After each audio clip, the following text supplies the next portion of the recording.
So I was talking with a client of mine the other day regarding that he had a lead from the marketing campaign that we are running for him. And the lead was a pretty big package type of client, was at least the lowest pricing he gave was $2,500. And he had a couple meetings with this client, but he sent 2 emails and the client didn't reply to the emails yet for a few days. In this video, I'm going to give a sales trick to everybody that is getting appointments from potential clients outside of your network that will help you to actually convert more of those people. So that's actually important that you have a different sales process for referrals, people that come out of your network, versus people that are from marketing efforts, for example. So before we dive in, I will quickly introduce myself. My name is Dan and I'm the owner of Accounting Kings, where we work with accountants, bookkeepers and tax professionals to help them get more high revenue clients. Mainly business owners who are looking to outsource, just the fun work also, just better clients.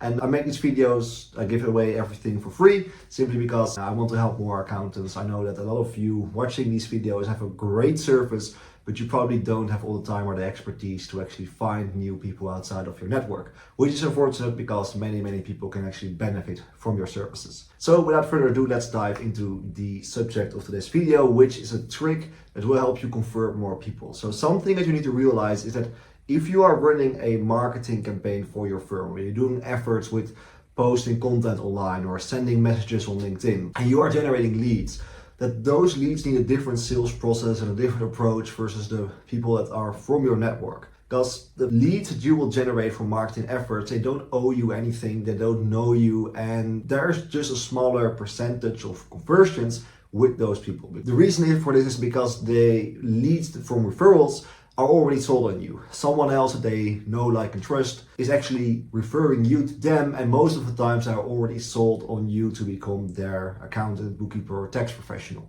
With leads from marketing efforts, they don't know you, so you need to do more effort to bring them on board because you need to win their trust. And optimizing the sales processes, if you are doing marketing as an accountant, is overlooked oftentimes because many accountants, they think, well, my sales conversion rate is very high because typically with the referrals it's like 90%. And then they start doing marketing, generating appointments from marketing efforts, and they see, hey, my sales conversion rate is like 50% or 30%. And most of the times it's not really the lead quality. Once you have a meeting with someone, they are most of the times incentivized and motivated to hire someone that offers the services that you offer. But you just need to approach them in a little different way from a sales perspective.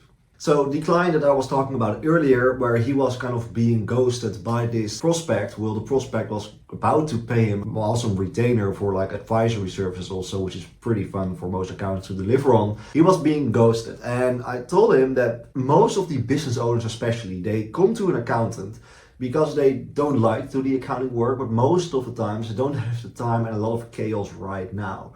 So a little mindset shift that I want to kind of teach you and give you is, if you are being ghosted by a business owner from marketing efforts and you have sent them a proposal, maybe you have like 2-3 meetings already, and they said, yes, I want to move forward, but you don't hear anything back from them, that only means that they can benefit even more from your services.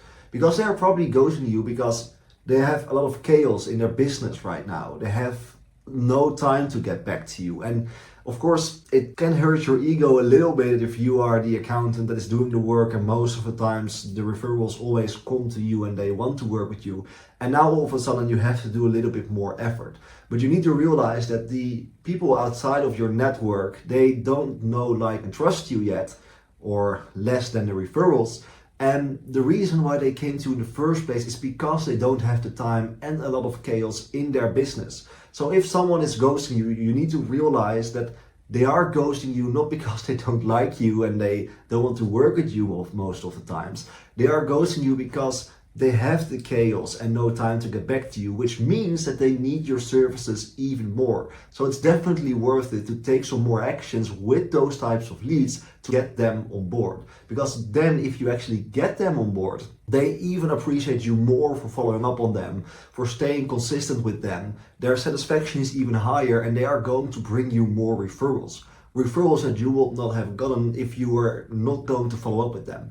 And especially if you are going to get clients that are outside of your current network, your word of mouth will also increase because it's a whole new network that is open up for you right now. So the biggest thing and the biggest trick in the sales strategy that I want to give away in this video is never leave a meeting with a lead from marketing efforts without one of those 3 things that I'm going to tell you right now. Number 1 is a definite no. If you are on a meeting with someone and they are kind of like hesitant, you want to ask them questions like, I see that there's some doubt. Why are you like doubting about? What are you doubting about? What are the things that you are not entirely sure about?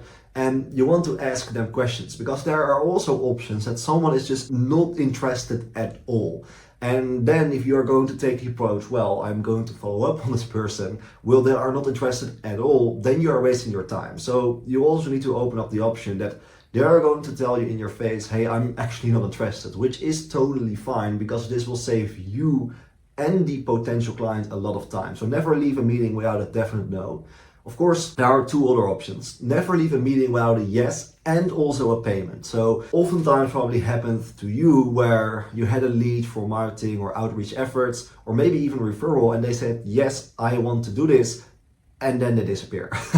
So if someone says, yes, I want to do this, with a referral, chances of them becoming a client are way higher. But with a lead from marketing and organic outreach, if they say yes in the meeting that they have with you, and you do not get a payment or a signed engagement letter, for example, there is still a very big chance that either the sales process will take ages or they don't become a client. So either leave the message with a definite no or a yes with some form of payment or like an agreement that is signed or engagement letter that is signed.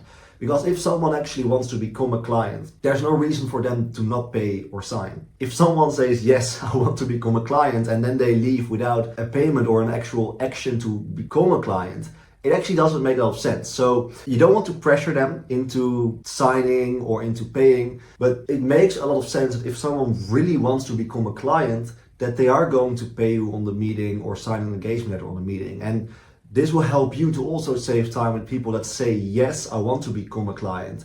And then you need to follow up with them for months and months and months to get them on board. So that actually will help you out a ton. It will save you a lot of time. And you also need to realize if someone paid you, those who pay attention. Those who actually paid you money, even if it's like $50, they are more likely to actually get back to you, okay? And you can also just tell them, like let's say that you work with a deposit actually to schedule a meeting, because this actually brings me to the point number 3. Never leave a meeting without a no, a yes payment or signed agreement engagement letter, or a scheduled follow-up on the call with incentive to actually show up. So there are of course also instances, every situation is different, where maybe you are talking with a business owner doing a couple million per year, but they have partners. Of course, they're not going to hire you without talking with their partners first. What you can actually do is schedule on the meeting itself the next call and tell them on the next call, I will give you some free advice, for example. I will dive into your accounting, bookkeeping, or I will talk with other clients in the same industry and give you some tips. This will do a couple of things. So first of all, it will actually, you tell them, hey, put it in your calendar directly after our call or on the call. So they have a deadline to actually send their, for example, documents or give you access to their accounting software. So there's a deadline in their actual calendar to give the files or the things that you need to write a proposal to them.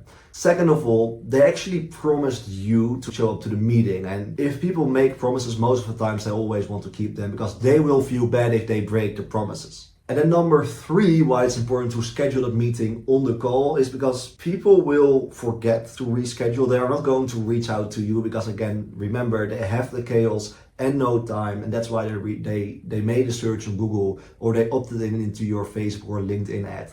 So they will probably not reach out to you to schedule a meeting. And I said probably, there of course are leads that will do so, but you need to realize that if you increase your sales conversion rate with 50%, the return on investment from your marketing campaign will also increase with 50%. So the sales is a very big part, and that's why it also helps to take rather more action than too little action. Those are the 3 things that I always recommend my clients to do is either leave a sales call with a definite no, which is fine, this will save you time. Leave the meeting with a payment, signed agreement and a yes. or leave a meeting with a scheduled follow-up call with incentive to show up to the other call. What you can also do is just say, hey, I'm fine with scheduling another meeting, but you already had your free consultation and we have been on the phone for an hour. Maybe we can work with a small deposit, for example, because I already work like 60, 70, 80 hours per week right now, probably especially during tax season. I want to make sure that I'm not wasting my time. So I want to deliver great value to my current clients. I'm more loyal to my current clients than to my potential clients.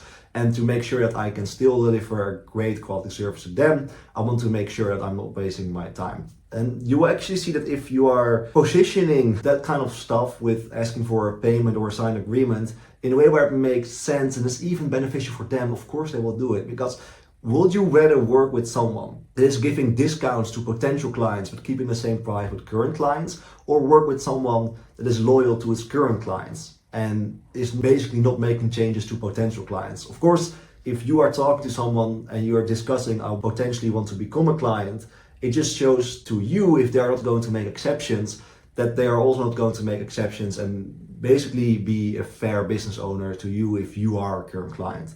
If you just position those type of things in a way where it makes sense to your potential clients, they will move forward. And this will save you a ton of time, because you don't have to follow up that many times on people that maybe ghost you. And people will also appreciate it. Like they will actually see, hey, this is a very professional business owner. They have been putting in some work and some thought and some thinking in their whole sales process. This actually shows, hey, if they put in a lot of work and thought in their sales process, they will also probably done this with their onboarding or with their ongoing services. So it also gives some more professional approach to the potential clients that you are going to talk to. Now, let's say that you do need to follow up a couple times on potential clients. This sometimes happens, like sometimes life gets in the way, they don't show up to the follow-up meeting, or you didn't manage to get some form of incentive to let them show up. So you didn't say, I will give you advice, or you didn't get a small deposit. Then you do need to follow up on them. And of course you are going to ask questions like, how many times do I need to follow up? What platforms? How do I follow up? And you want to follow up about like 2 times per week maybe. If the potential client is just working the 40 normal hours, then they have time to get back to you in 2 days most of the time. So if you didn't hear back from them after like 48 hours or 3 days, it makes sense to send another email or a message or give them a quick call. And then what type of platforms do you want to use to follow up on the leads? And the actual best platform to follow up on leads is all of them. So the reason why you want to follow up on Facebook, LinkedIn, email, SMS and phone calls, because most of the people don't use all 5 of those communication ways. If you give me a call, if I'm a potential client of someone and they call me, I almost never pick up my phone. I'm just logged in, working on the business, and my phone is off somewhere else in my house, and I most of the times forget it because it's a distraction. So calling doesn't work with me. But if you send me an email, for example, I read my email like almost every hour. By following up on them on every single platform, you know for sure that they will actually see your message. If you are just going to send an email and maybe your emails go to spam, then you have the feeling that they are ghosting you. They don't even get your message. So you want to make sure that you are calling them, sending an SMS message, a message on Facebook, LinkedIn, and send them an email. And of course, just tell them in the email, hey, I'm consistent with you because I know I can actually really, really help you. Those are kind of like the main platforms that you want to use. I know it sounds extreme, but you also get extreme results. And again, you do not want to pressure them into buying your service. That's the last thing you want to do, but you just want to let them see that it makes sense for them to work with you, to schedule a follow-up meeting, or to work with a deposit or sign the agreement now. Because if you tell them, hey, you said yes, you want to get on board, how about we get you on board now so that we can already set up your QuickBooks or already do your tax preparation for 2024 sooner rather than later so that you can actually take that vacation a week earlier, then it makes more sense for them to get on board. So you need to position it in a way where it actually makes sense and don't pressure them into buying the services, because especially in the accounting industry, it's not something that you want to do. So just a practical tip, next time if you have a meeting, a sales meeting with a potential client outside of your network, so not from word of mouth and referrals, make sure that if you have either a phone call, virtual meeting, or even an office meeting, do not leave the meeting without a definite no, which is fine, a yes and a signed engagement letter agreement or payment, or a follow-up meeting with incentive for them to show up. So I hope this kind of makes sense for you, the accountant, bookkeeper, or tax professional watching, that you need to take a different approach with leads from marketing efforts versus leads from referrals. And I hope it also makes sense why you do not want to leave those meetings without one of those three things and how you can actually follow up. If you have learned anything, make sure to like so that the algorithm is also going to give you more videos like this so that you can grow your firm faster.